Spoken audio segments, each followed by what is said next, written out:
ल साथीहरु हेर्नुस् है दिदीले खरबुजा यति तेलमा हाल्यो है अनि फ्राई गर्दैछ खरबुजा पनि तेलमा फ्राई हुँदो रहेछ पहिलो पटक देख्दैछु पक्कै पनि तपाईहरुले पनि पहिलो पटक देख्नु हुँदै होला है यो गर्नुको आवश्यक छैन के खाली भिडियोको लागि मात्रै हो दिदीले यो अनि यस्तो हालेपछि पड्क्यो भने के होला साथीहरु दिदी पनि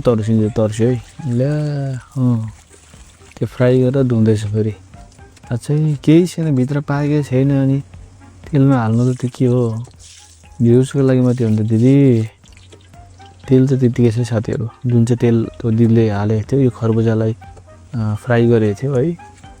ल हेर्नु अब त फेरि ठुलो हुँदा खुकुरी चाहियो हैन त्यो बम्फुक जस्तो अनि सानो सानो भइसकेपछि त्यो पनि चाहिएन कि हातले नै माडमुड गर्दैछ ल्या क्या यार फेरि छाने है त्यो पानी मात्रै निकाल्ने रहेछ क्या त्यसको जुस जस्तै ल सबै त्यो मुनिको जुस मात्रै निकाले साथीहरु तपाईहरु यसरी बनाएर खानु भएको छैन है यो कुन खालको फुड हो ल हेरौँ त चाल्दैछ पुरै चाल्यो अब के गर्छ हेरौँ ल अरे हो के हाल्यो पिठो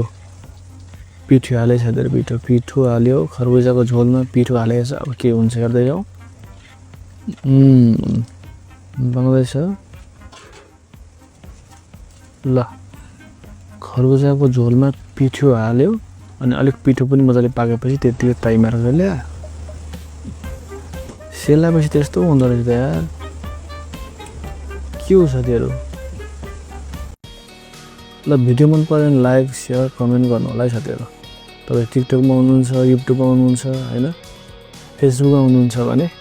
फलो हैन टिकटकमा पनि फलो र युट्युबमा हुनुहुन्छ सब्स्क्राइब गर्नु होला नमस्कार जय नेपाल